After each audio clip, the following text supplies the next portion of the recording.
Je t'aime Seigneur, je t'aime mon Dieu, je t'aime mon roi, je t'aime Jésus. Je t'aime, je t'aime, oh, de tout mon cœur.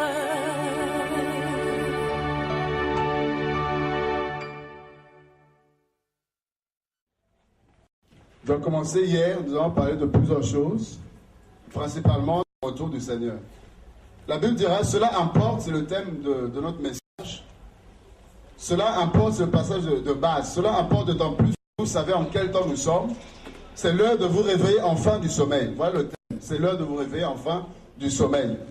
Car maintenant le salut est plus près de nous que lorsque nous avons cru. Vous voyez, nous avons dit hier que l'apôtre Paul commence par dire que cela importe d'autant plus. Il parle d'une chose qui est importante et qui est d'autant plus importante par rapport au temps dans lequel nous sommes. Et nous avons vu que cette chose, c'était l'amour de son prochain. Mais nous avons vu également que Dieu nous demande d'aimer son prochain pour accomplir sa loi, mais Dieu nous demande également de pouvoir aimer lui. Et l'amour qu'on a pour Dieu prime avant tout. C'est-à-dire que je peux aimer mon frère, mais s'il me demande de faire des choses contraires à la parole de Dieu, je ne peux pas les faire, parce que j'aime Dieu avant lui. Jean 14, 21, le Seigneur dira, celui qui a et qui garde mes commandements, c'est celui-là qui m'aime. Donc aimer Dieu signifie garder ses commandements, signifie marcher selon sa parole. Amen. Amen. Et nous avons vu, n'est-ce pas, la dernière chose qu'il nous dit, qui nous pousse à nous réveiller. Il dit, le salut est plus près de nous que lorsque nous avons cru. Vous savez, Paul, à son époque, il comprenait que Jésus était plus que jamais à la porte. Le retour du Seigneur est à la porte. C'est-à-dire que si à son époque il était réveillé, si à son époque il avait conscience que Jésus pouvait revenir d'une seconde à une autre, à combien plus forte raison le retour du Seigneur est proche par rapport à nous, nous autres. Ça veut dire quoi? Si Paul, à son époque, était réveillé, tu dois être encore plus réveillé que Paul. Amen. Alléluia. Est-ce que quelqu'un m'entend cet après-midi? Si Paul était boosté à son époque, tu dois être encore plus boosté. Si à l'époque de Paul, les personnes étaient violentes, nous, là, on doit être encore plus violents parce que Jésus est là, frère. Chaque jour qu'il se lève, le retour du Seigneur approche. Et nous avons vu que le Seigneur revient, frère. Peu importe ce que les hommes peuvent penser, peu importe ce que les hommes peuvent dire, mais une chose est sûre et certaine, c'est que le Seigneur, il reviendra. Il ne reviendra pas au moment où tu t'attends, il ne reviendra pas le jour où tu t'attends, mais une chose est sûre et certaine, c'est que Jésus revient bientôt. Amen. Il termine dans Apocalypse 22 en disant, voici, je viens bientôt. C'est-à-dire que sois prêt, il vient bientôt.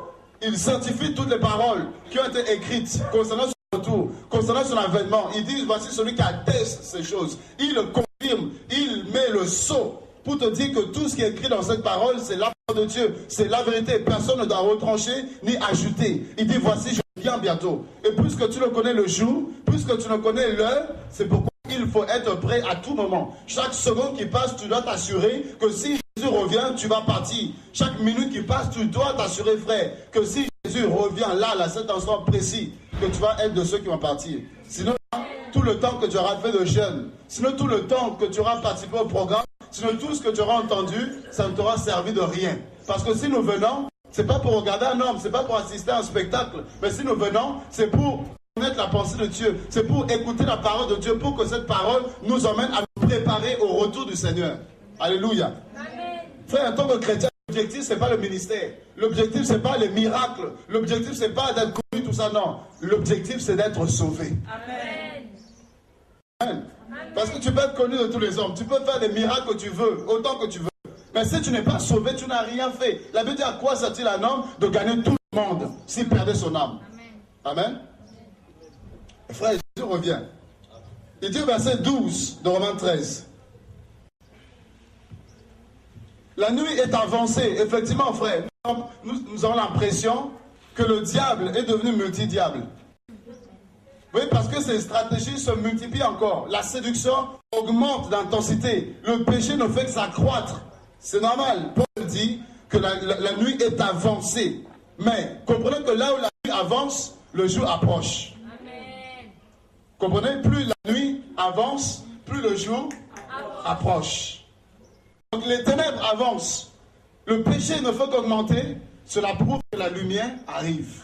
Ésaïe 9 dit, ce peuple qui était dans les ténèbres, ce peuple qui était plongé dans les ténèbres, ce peuple qui marchait même dans l'ombre de la vallée de la mort, La Bible dit, un jour, soudain, la lumière qui est Jésus-Christ de Nazareth, leur a apparu et cette lumière les a éclairés. L'apôtre marchait dans les ténèbres, mais quand cette lumière s'est révélée, la lumière l'a éclairé. Et je vous assure, la lumière est en train d'arriver. Ésaïe 60 dit que la lumière arrive. Lève-toi car ta lumière arrive. Frère, Jésus est en train de revenir. Il est plus que jamais à la porte. Quand tu vois le péché battre son plein, quand tu vois l'homosexualité, toutes ces choses-là battent le plein, quand tu vois la nuit avancer, c'est que la lumière arrive, approche. Alléluia. Amen. Et nous attendons tous son retour. Amen.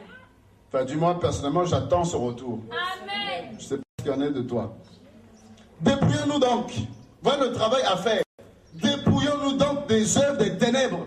Frère, ce n'est pas le temps d'être dans le péché. Ce n'est pas le temps de te trouver dans des situations compliquées. Dépouillons-nous. Voilà le travail qu'on doit faire. Tu prends tout ce qui est mauvais, tout ce qui est contre la parole de Dieu. Tu te débarrasses de cela. Dépouillons-nous donc des œuvres des ténèbres et revêtons les armes de la lumière. Voilà le travail, frère. Tu veux faire partie de ces personnes qui seront enlevées. Tu veux faire partie de cette masse qui sera enlevée. Voilà le travail qui te reste à faire. Et la Bible dit, marchons honnêtement, comme en plein jour. Quelqu'un qui marche en plein jour, c'est quelqu'un qui n'a pas à se reprocher. C'est quelqu'un qui connaît sa vie. Il sait qu'il peut s'exposer. Personne ne pourra voir le péché, personne ne pourra voir. Vous voyez, quand il y a le noir, on peut se cacher, on peut se camoufler. Mais dès l'instant où la lumière arrive, tu ne peux pas te camoufler. Parce que la personne que tu es va être révélée par la lumière. Vous voyez, quelqu'un qui marche en plein jour, c'est quelqu'un qui marche en conformité selon la parole de Dieu. Et la Bible dit, loin des orgies, de l'ivrognerie, de la luxure et de la débauche, des querelles, des jalousies. Frère, ce n'est pas le moment. Mais revêtez-vous du Seigneur Jésus-Christ et ne point de la chair pour en satisfaire les convoitises. Et la Bible dira que celui qui est saint, qu'est-ce qu'il doit faire? Qui se sanctifie encore. Et celui qui est souillé doit faire quoi? Qui se souille encore. La Bible ne dit pas celui qui est souillé fait tout ça pour sortir. Non. Nous sommes dans un temps où chacun doit choisir son camp, frère. Nous sommes dans un temps, soit tu es pour la vérité, soit tu n'es pas pour la vérité. Il n'y a pas de juste milieu. Dieu n'est pas au milieu. Dieu n'est pas dans le tiède. Non. Dieu est chaud. Le diable est froid. Donc soit tu es chaud, soit tu es froid. Tu ne peux pas être tiède. Tu ne peux pas être un chrétien à 50%. Tu ne peux pas être avec Dieu. En même temps, dans le monde, non, frère. Soit tu es du monde, soit tu es de Dieu. La Bible dit que toutes les personnes qui sont de Dieu, qu'est-ce qu'ils font? Ils se détournent du monde. Ils se détachent des principes de ce monde. Ils sortent. Dieu dit, sortez du milieu d'elle, mon peuple. Sortez et je serai votre Dieu. Frère, nous sommes arrivés dans un temps où soit tu prends position pour le Seigneur, ou soit vas-y à fond dans le monde. Amen. Il n'y a pas de juste au milieu. Parce que tu auras perdu ton temps. C'est pas parce que tu viens chaque matin, c'est pas parce que tu participes à tous les programmes, c'est ça qui va te sauver. Non, frère. Si ta vie n'est pas en conformité, en fonction de cette parole, si ton cœur n'est pas donné pleinement au Seigneur, tout ce que tu vas faire, tous ces sacrifices seront vains devant le Seigneur. Que celui qui est sanctifié se sanctifie encore. C'est pas un temps pour boiter, non, c'est un temps où, je t'assure, si tu veux servir le Seigneur, il faut aller à fond. Si tu veux être de la vérité, il faut aller à fond. C'est pas un temps où on est là au milieu, on se cherche encore. Non, frère. C'est le temps de se positionner. Parce que le Seigneur revient. Amen. Amen. Et regardez. Il dit quoi?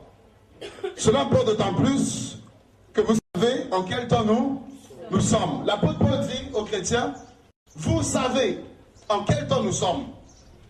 Il n'a pas dit, est-ce que vous connaissez le temps? Est-ce que vous savez quel temps fait-il? Non. Il leur dit, vous savez le temps. Pourquoi est-ce qu'il va leur dire que vous savez le temps? La Bible dira dans Actes 2, 42, il persévérait dans les enseignements des apôtres. L'église primitive persévérait dans l'enseignement. Et l'apôtre Paul, il va les regarder, il va les pointer du doigt pour dire, vous savez. Et on peut dire à quelqu'un avec certitude, avec assurance, que tu sais. Parce qu'on a pris le temps de dire à cette personne-là. On a pris le temps de donner l'information à cette personne. Et nous sommes sûrs que la personne sait parce qu'on l'a dit. Et c'est pourquoi l'apôtre Paul dit, vous savez. Parce que certainement, il avait pris le temps d'enseigner les chrétiens par rapport au temps. Il a donné des messages, des enseignements pour qu'ils puissent connaître le temps, pour qu'ils puissent discerner les temps dans lesquels ils sont. C'est pourquoi il peut se lever avec assurance pour dire, vous savez en quel temps vous êtes. Vous savez. Et je peux nous dire, frère, que nous sommes censés savoir dans quel temps nous sommes. Nous sommes censés connaître les signes, parce que la Bible est accessible à tous.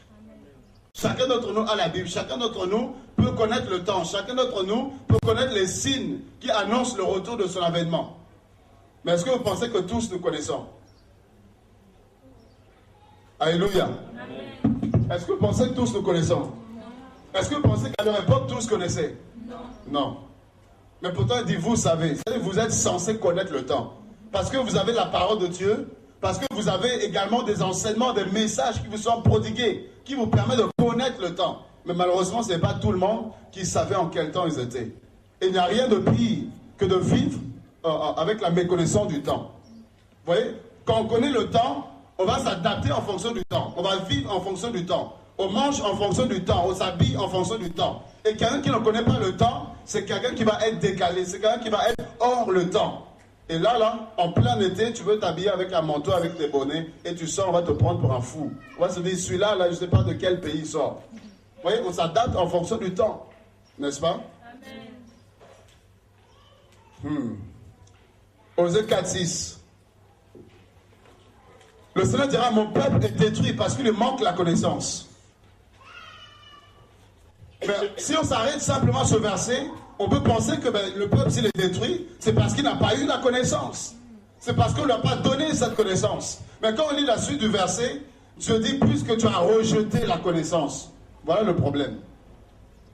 Dieu a donné la connaissance, mais c'est le peuple qui a rejeté cette connaissance. Et Dieu dit, puisque tu as rejeté la connaissance, je te rejette aussi, je te dépouille de mon sacerdoce.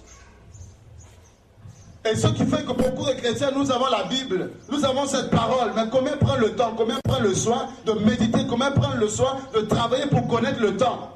Par rapport aux signes, tout ce qui se passe, combien prennent le temps, s'assied pour voir quels sont les signes, quel est le temps dans lequel nous sommes. Vous allez voir, très peu de personnes connaissent le temps. Et on est surpris par les événements. Comme les païens, on apprend les choses, on entend les choses, et puis on est surpris. Et on ne sait même pas quelle heure fait-il dans l'horloge du Seigneur. On ne sait même pas quel événement, qu'est-ce que ça correspond, à quel passage, à quelle prophétie ça correspond. On ne sait rien de tout ça. Frère, si le monde est perdu, nous qui sommes censés être l'appui, la colonne de la vérité, si nous sommes également perdus, comment est-ce que le monde peut se retrouver? C'est pourquoi le monde est perdu. Parce que les personnes qui sont censées refléter Dieu, les personnes qui sont censées révéler la lumière de Christ, elles-mêmes sont dans le sommeil. Elles-mêmes sont endormies. Elles-mêmes sont dans les ténèbres. Frère, le temps est arrivé où chacun doit se réveiller, où l'église doit se réveiller, frère. Alléluia. Amen. Quand je dis église, je ne parle pas d'un bâtiment, je parle de toi. Donc le temps arrivé, tu dois te réveiller. Tu dois saisir le temps, frère, pour éclairer les autres. Si toi-même tu ne comprends pas, comment tu vas expliquer à ce monde? Frère, le monde n'a pas la révélation, mais nous avons la révélation par excellence, la parole de Dieu. Amen. Et cette parole, frère, elle parle du passé, elle parle du présent, et elle parle de l'avenir, du futur. Et vous savez, le problème c'est qu'on a rejeté la connaissance. 1 Samuel 15, verset 23.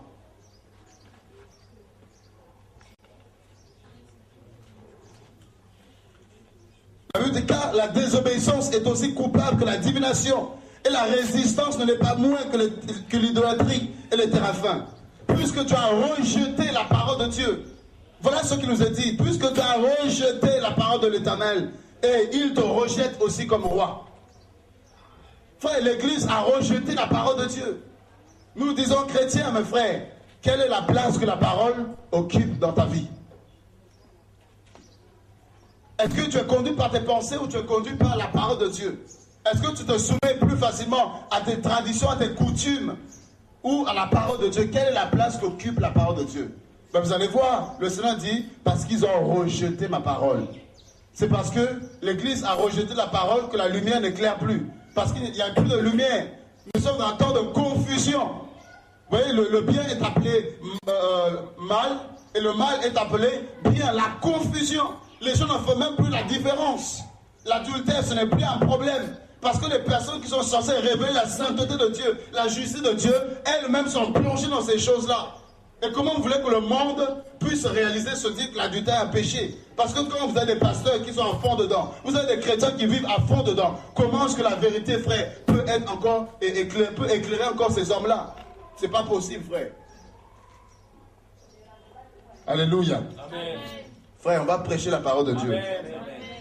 Même si tu n'es pas d'accord, c'est pas mon problème, on va prêcher la parole de Dieu. Amen. Vous connaîtrez la vérité? La vérité vous affranchira. Ah, qui veut être affranchi? Alléluia. Fais comme ça. Voilà, tu veux être affranchi, libéré de la religion, de toutes les choses là qui t'empêchent de pouvoir servir Dieu. On va recevoir toutes les vitamines possibles. Amen. De A jusqu'à Z spirituel. C'est après cette conférence là, tu vas te lever maintenant là.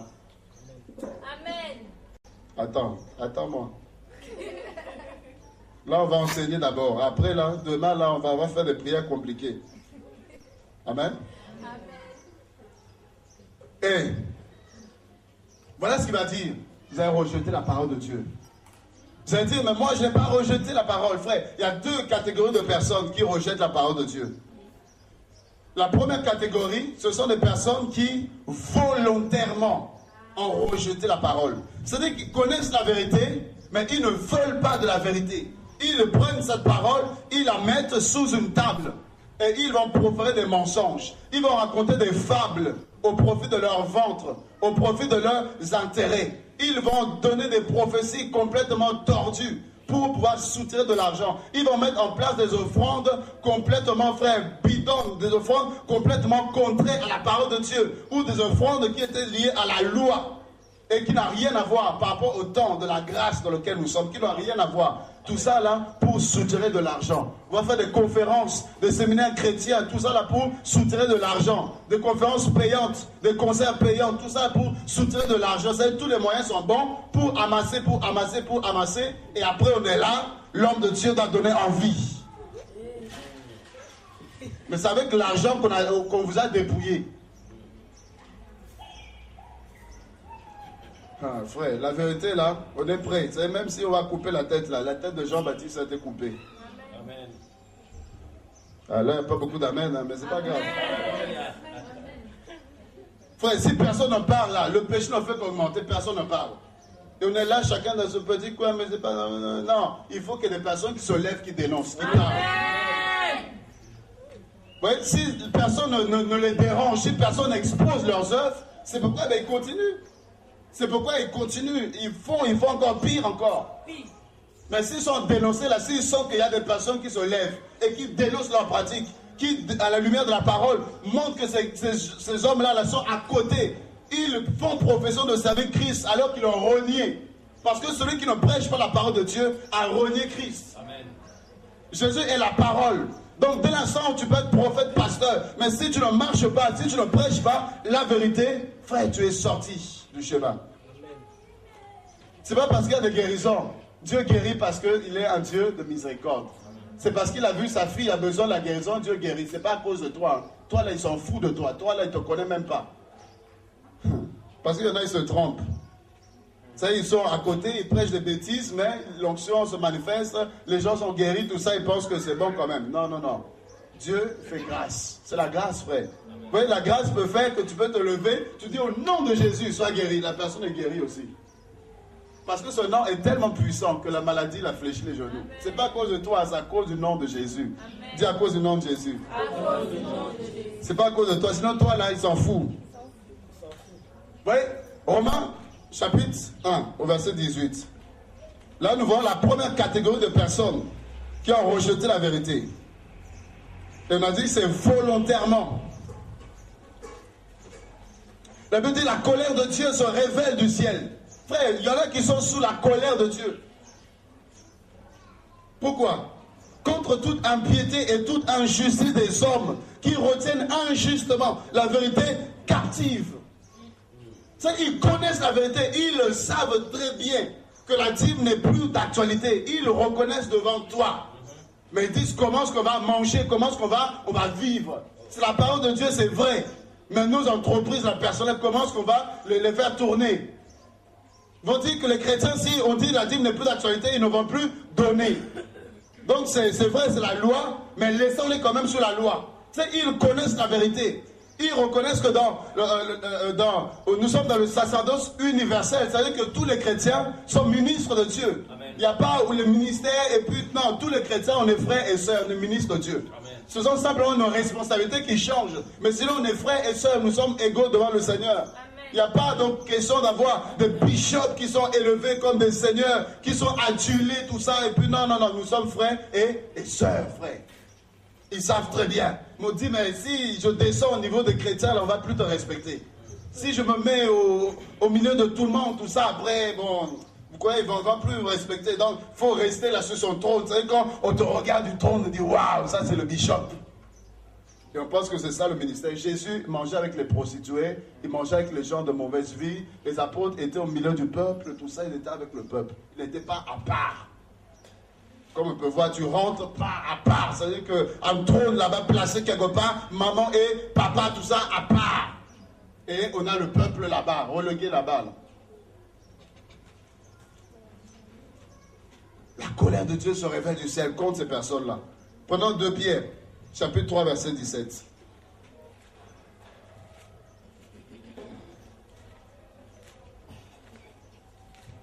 Vous avez des hommes là, ça y est, ils se prennent pour des dieux. Oui, des ouvriers qui se prennent pour des patrons. Des serviteurs qui se prennent pour des maîtres, pour des patrons. Frère, il y a un seul patron. Nous tous, on est serviteurs. Peu importe ce que Dieu peut faire avec toi, peu importe l'onction qu'il t'a donnée, tu es serviteur. Il y a un seul patron. C'est Jésus-Christ de Nazareth. Amen. Mais comme vous regardez là, beaucoup sont devenus des patrons. Des chefs d'entreprise, des patrons. Ouais, on va les dénoncer au nom de Jésus. Amen. Ah ouais. 2 Pierre 3, 17. La Bible dit, vous donc, bien-aimés, qui êtes avertis. Tu es averti par rapport à ces choses-là. Tenez-vous sur vos gardes de peur qu'entraînés par l'égarement des impies.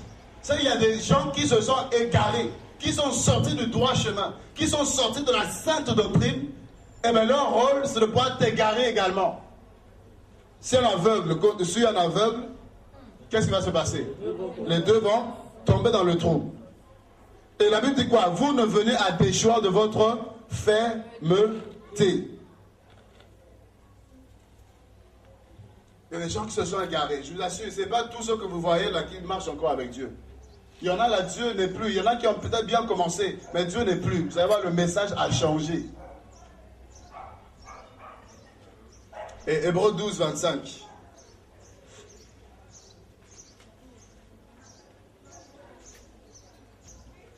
La Bible dit, gardez-vous de refuser d'entendre celui qui parle. Car si ceux qui refusèrent d'entendre celui qui plumait les oracles sur la terre n'ont pas échappé, combien échapperons-nous si donc nous détournons de celui qui parle du haut des cieux? Et il y a des gens qui se sont détournés de la voix de Dieu. Ils entendent la parole de Dieu, ils connaissent la vérité, mais ils se détournent de cette voix. Et si tu suis ces personnes-là, ben, ils vont te détourner également avec eux. Ils vont te garer également de leur égarement. Et dans 2 Timothée 4.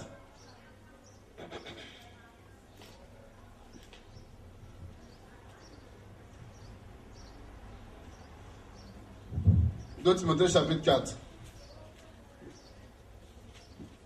Regardez ce que la Bible dit. L'apôtre Paul dit, je t'en conjure devant Dieu et devant Jésus-Christ qui doit juger les vivants et les morts, et au nom de son avènement et de son royaume.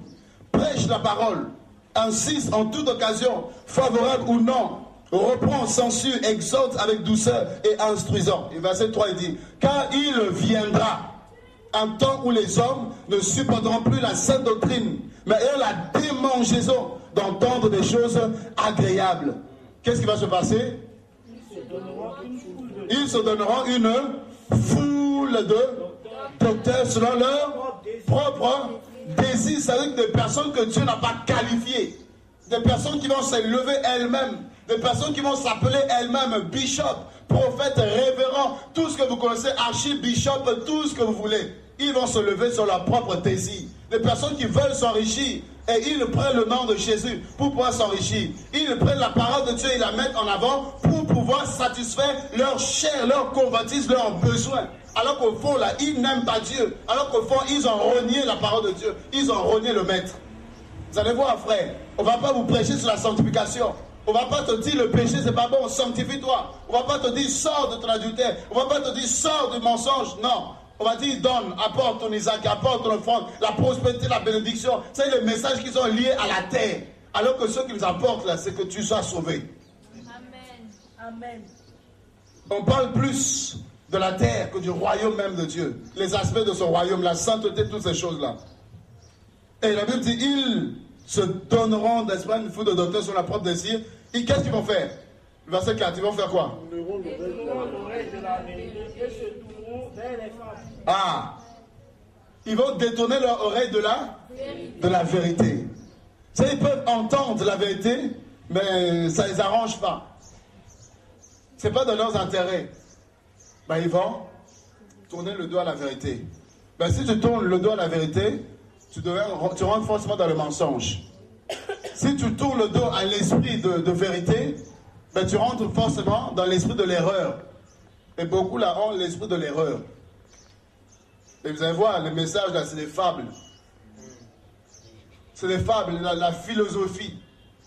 Ces messages là, frère, ça ne touche pas les cœurs. On ne vise pas les cœurs. On ne vise pas la conversion. Ça, c'est les philosophies, des fables. Tu rentres dedans, ça te fait du bien. Et puis tu sors de là, voilà, ta vie ne change pas. Tu rentres lion et tu ressors lion. Alors que logiquement, quand tu rentres lion, tu dois ressortir brebis. Amen. Tu viens ours, mais tu repars ours. Ça te fait du bien, c'est ton péché, on va mettre la pommade dessus, on va caresser au temps de Dieu. Dieu est amour, Dieu est bon, Dieu nous aime tel que nous sommes, venons tel que nous sommes à Dieu, frère. Oui, mais à un moment donné, la parole, elle doit te changer. Amen. Amen. Amen. Vous voyez, là, c'est la première catégorie de personnes qui volontairement ont rejeté la vérité. Et je vous assure, il y en a beaucoup. Il y en a beaucoup. On va en parler demain. La deuxième catégorie, peut-être que tu te retrouves dedans. C'est les personnes qui ont rejeté la vérité, mais involontairement. Pas la négligence. Pas la négligence. On rejette la vérité. Pas la paresse. On rejette la vérité.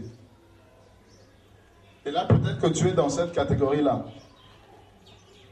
C'est-à-dire quoi? La parole que tu as, la Bible que tu as, il y a tout dedans. Tout ce dont tu as besoin pour être sauvé, tout ce dont tu as besoin pour connaître le temps, tout ce dont tu as besoin pour connaître Dieu, tout est dedans. Mais quand on regarde, combien là, ont une vie de méditation quotidienne? C'est voir la parole, on l'a rangée quelque part. On va lire quelques versets comme ça, ou c'est quand on se retrouve là qu'on va ouvrir sa Bible. Mais sinon, en dehors de ça, est-ce qu'on prend le temps d'étudier cette parole? Est-ce qu'on prend le temps de méditer cette parole? Vous allez voir, il y a très peu de chrétiens. Et nous sommes là, mais nous sommes ignorants de certaines choses. Par rapport au retour du Seigneur, on ne sait pas. Qu'est-ce qui va se passer quand Jésus va revenir? On ne sait pas. Le royaume de Dieu, les aspects, on ne sait pas. La guerre d'Armageddon, qu'est-ce qui va se passer? On ne sait pas. Il y a beaucoup de choses que nous ne connaissons pas, nous ne maîtrisons pas. Alors qu'on a tout ce qu'il faut pour pouvoir connaître ces choses-là. Mais parce qu'on n'applique pas notre cœur. Parce qu'il n'y a pas cet amour pour la parole. Parce qu'on n'a pas cette culture de la lecture. Ben en fait, la vérité est là et on la regarde. Est-ce que vous comprenez? Amen. On n'a pas la connaissance, on ne maîtrise pas tel point, mais il faut prendre cette parole-là. Qu'est-ce que la Bible dit par rapport au salut, par exemple? Et tu prends le temps de fouiller, de chercher, de faire des études, de tout ça. Qu'est-ce que la Bible dit par rapport au salut? Et bien là, tu vas avoir la connaissance. Et là, si quelqu'un te demande c'est quoi le salut, tu peux aider cette personne, tu peux apporter la connaissance à cette personne-là. Donc vous allez voir qu'on ne connaît pas, mais on est là, on attend que bon, le jour le pasteur va nous prêcher sur ça. Mais soi-même là, on a déposé la Bible quelque part. Et c'est une manière de rejeter la connaissance. Et Dieu dit, si tu rejettes la connaissance, il te rejette aussi. Qui veut voir Dieu? Frère, le meilleur endroit pour voir Dieu, c'est dans sa parole. Amen. C'est bien les songes, les visions, les révélations, frère. La révélation exacte, parfaite, c'est la parole de Dieu. Tu veux connaître Dieu, médite sa parole, tu vas le connaître, tu vas connaître sa grandeur, tu vas connaître sa véracité, tu vas connaître sa toute puissance au travers de cette parole-là. Tu sauras qu'il guérit, tu sauras qu'il est un Dieu miraculeux, tu sauras qu'il est un Dieu glorieux, tu sauras qu'il est un Dieu redoutable et qu'il faut le craindre. C'est tout ce que tu peux connaître de Dieu, frère, c'est dans cette parole-là. Et c'est parce que justement on a rejeté aussi la connaissance qu'il y a des pasteurs qui peuvent venir, qui peuvent se lever et enseigner n'importe quoi, enseigner toutes sortes d'hérésies. Parce qu'ils savent qu'ils ont affaire à des personnes mais qui n'ont pas forcément la connaissance, qui ne cherchent pas à avoir la connaissance. Donc ils peuvent enseigner tout ce qu'ils veulent. Il n'y a pas quelqu'un qui peut se lever pour dire, pasteur, là ce que tu as enseigné, là, est-ce que la Bible, est-ce que tu as des versets qui confirment ce que tu as dit? Ils savent qu'on va gober comme ça facilement. Amen. Amen. Est-ce que vous êtes d'accord avec moi? Amen. Proverbe 19, 2. La Bible dit, le manque de connaissance ou le manque de science n'est bon pour personne. Le monde dira l'ignorance tue. Et là, le proverbe dit le manque de science ou le manque de connaissance n'est bon pour personne. Quelqu'un qui est ignorant, c'est quelqu'un qu'on peut manipuler. Et c'est pourquoi vous avez beaucoup de Nicolaïtes. Vous avez beaucoup qui vont manipuler les gens, qui vont manipuler les chrétiens parce qu'ils savent que les chrétiens sont ignorants. Et ils peuvent facilement les manipuler. On dit, frère, ta femme est sorcière. Il faut la quitter. Et bien parce que le bishop a dit, le frère aussi, voilà, sans prier, sans lui-même avoir la conviction, mais parce que l'homme de Dieu a dit, donc, on va exécuter. Et après, tu apprends là, le même bishop, là, la femme qui est sorcière, demain, là, c'est lui qui court après.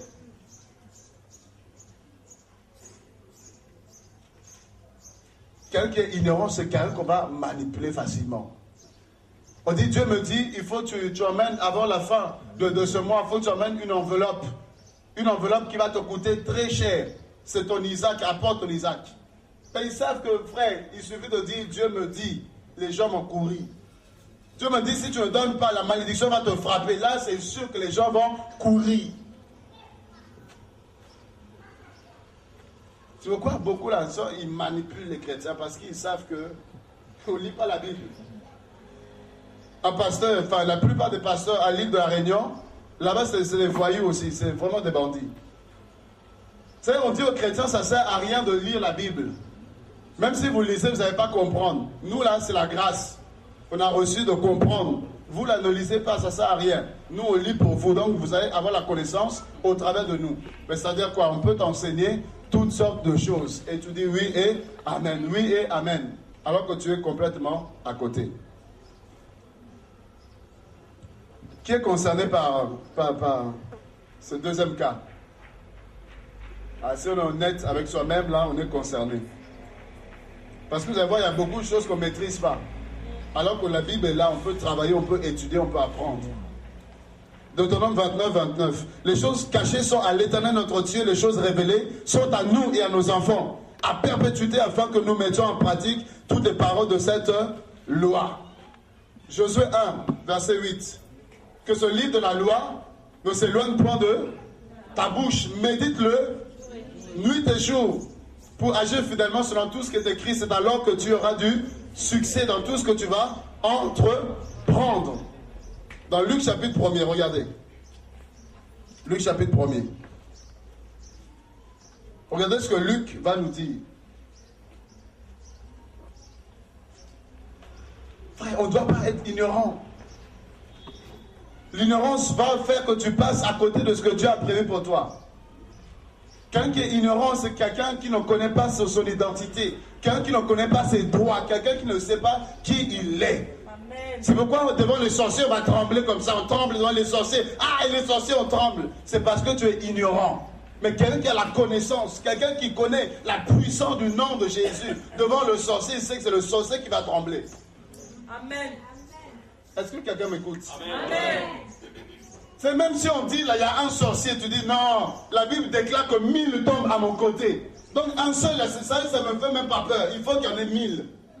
Et quand on a 1000 à mon côté, je sais que 10 000 doivent tomber encore à ma droite. Mais je sais que même si les 11 000 m'entourent, mais je sais que je ne serai pas atteint. Amen. Mais nous, là, dès qu'il y en a 2 à côté, il y a 2 sorciers, frère. S'il y en a, je viens, je te salue au nom de Jésus-Christ de Nazareth. Amen. Là, s'il y a quelqu'un qui doit fuir, là, c'est toi qui vas fuir, c'est pas moi. Amen. Mais on est là, on tremble. On tremble. C'est même pour se saluer, on a peur de se saluer, tout ça, frère. Même si tu es sorcier, là, je te salue bien comme il faut. S'il faut, je te prends dans mes bras, je vais te prendre bien comme il faut. Mais tu sauras que frère, il y a des personnes là. Oh non. Tu sais, il y a des personnes, la propriété privée de l'Éternel des armées. Amen. C'est quand tu te lèves pour avancer seulement. Dieu dit, elle m'appartient. Amen. Il m'appartient. Amen. Là, Satan dit, pardon chef, je ne savais pas. Pardon. Alléluia. Amen. Luc chapitre 1er. Plusieurs ayant entrepris, au verset 1er, de composer un récit des événements qui se sont accomplis parmi nous. Suivant ceux que nous ont transmis, ceux qui ont été témoins oculaires dès le commencement et sont devenus des ministres de la parole. Voilà ce qu'il va nous dire.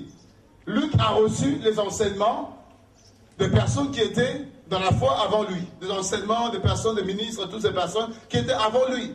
Ils vont le transmettre en connaissant les enseignements. Mais qu'est-ce qu'il va faire? Il va se dire, bon, je prends tout ce qu'on m'a donné, et puis c'est bon, ça fait office de la parole de Dieu.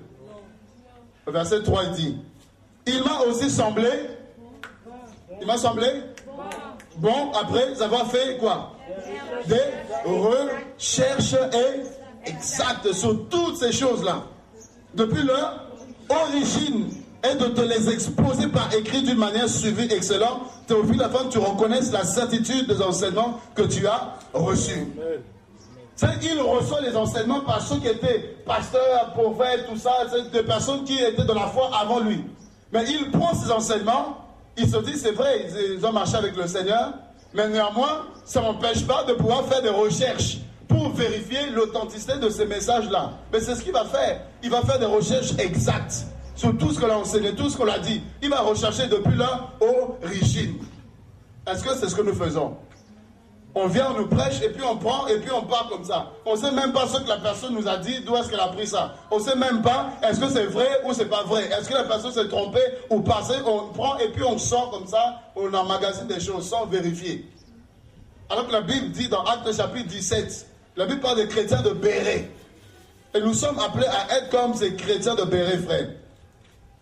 C'est pourquoi il est important de prendre des notes. Ça te permet quand tu rentres, tu revois tes notes et tu ouvres la parole, tu médites, tout ça, tu vas rechercher, tout ça, telle chose, voilà, tu approfondis. C'est pas de venir écouter, après on est des auditeurs oublieux, non. Il faut que la parole constitue un dépôt en nous. Amen. Dans Acte 17, verset 10. Aussitôt les frères firent partie de nuit, Paul et Silas pour Béret. Lorsqu'ils furent arrivés, ils entrèrent dans la synagogue des Juifs. Ces Juifs avaient des sentiments plus nobles que ceux de Thessalonique. Ils reçurent la parole avec beaucoup d'empressement. Comme beaucoup. Vous savez comment le message, on reçoit tout ça, on est secoué, amen, on crie, on saute, tout ça, on dépose l'argent, tout ça. Beaucoup d'empressement. Mais, regardez ce que ces chrétiens vont faire. Ils examinaient chaque jour les Écritures pour voir si ce que l'on disait était exact. Vous imaginez? Les gens comme Paul, il prêche, les malades étaient guéris. C'est les miracles surnaturels, les miracles incroyables. Mais ces chrétiens de Béret, ils voyaient les miracles, ils voyaient les signes, ils voyaient l'ombre de Pierre, tout ça, ils voyaient les mouchoirs que Paul, ils voyaient les miracles. Ils se sont dit, oui, les miracles sont là, c'est vrai, mais ce ne sont pas les miracles qui authentifient que Dieu est avec quelqu'un. Amen. Parce que le diable fait aussi des miracles. Les sorciers font aussi des miracles. Les féticheurs font aussi des miracles. Les satanistes, tout ça, ils peuvent faire aussi des miracles. Mais ce n'est pas pour autant que Dieu marche avec eux. Donc, il y a les miracles, c'est vrai. Mais maintenant, comment on reconnaît un véritable enfant de Dieu? Comment on reconnaît un véritable serviteur de Dieu? C'est par les fruits. On reconnaît l'arbre à ses fruits. Mais quel fruit est-ce qu'un serviteur de Dieu doit montrer d'abord? C'est qu'il est basé sur la parole de Dieu. Ça, c'est le meilleur fruit. C'est sa vie est en conformité, en règle avec la parole de Dieu. Et ce qui va prêcher a pour fondement la Bible. On ne va pas prêcher des choses qui n'ont rien à voir, des révélations personnelles qui n'ont rien à voir avec la Bible. Non, le message cadre avec la parole de Dieu. Et bien, ils vont regarder, examiner. Paul a parlé de telles choses. Paul a parlé des offrandes volontaires. Qu'est-ce que la Bible dit par rapport à cela? Et ils vont faire des recherches, ils vont examiner. Ah, c'est vrai, la Bible dit telle chose. La Bible dit là, ici. Ok, donc c'est vrai ce qu'il a enseigné. Par rapport au baptême, tu vois, quel que Paul a dit. Ils vont vérifier jusqu'à l'origine, tout ça. Ah, c'est vrai, la Bible parle du baptême, donc c'est bon. Ils vont vérifier pour savoir si c'était exact. Eh bien, si, malgré les miracles qu'ils faisaient, Mais si leur message n'était pas conforme à la parole de Dieu, là c'est douteux. Alléluia. C'est quelqu'un peut faire les miracles, peut cracher le feu. Mais si le message, si la parole qui sort de sa bouche n'a pas profondément la vérité, posez-vous la question par quelle puissance il fait ces choses-là. Par quel esprit ces miracles-là sont opérés. Parce que le Saint-Esprit agit avec la parole. Que la lumière soit. Et la lumière fut. Le Saint-Esprit qui se mouvait, il va prendre cette parole-là pour amener à la réalisation. Le Saint-Esprit ne travaille jamais en dehors de la parole de Dieu. Amen.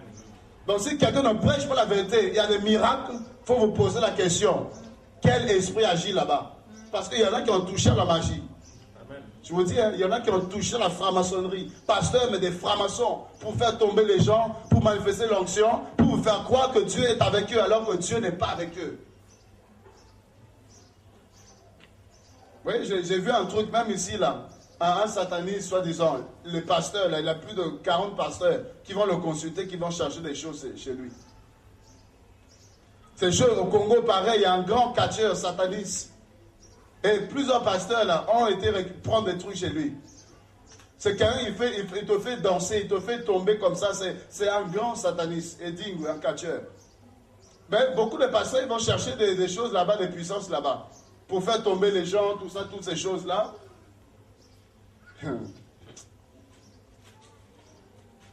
Amen. Amen. Et dans 1 Pierre chapitre 1, regardez ce que Pierre va dire. Frère, je nous en prie, il ne faut pas qu'on soit des chrétiens volants comme ça, des chrétiens papillons. Il faut qu'on soit fondés dans la parole de Dieu. Il faut chercher à être ancré dans la parole. Les miracles, c'est bien, mais la parole, c'est encore mieux, frère. Amen. Pas qu'on court après les miracles. Courons après la parole de Dieu. Le miracle, là, Dieu peut te guérir. Tu es guéri, mais tu fais comme les 9 lépreux. Tu t'éloignes de Jésus.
Il y a une chose qui est inévitable. Devant elle, l'homme est impuissant. Devant elle, ta force ne pourra rien. Il y a une chose qui est redoutable. Quand ça te prend, ça te paralyse. Devant elle, ta beauté ne pourra la séduire. Cette chose arrivera. Est-ce que tu sais où tu iras? Après la mort viendra le jugement. Chacun rendra compte de ses œuvres faites ici-bas. Si tu n'avais pas reçu Jésus-Christ, où iras-tu?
si je n'ai plus de force, je lève mes mains. Même si j'ai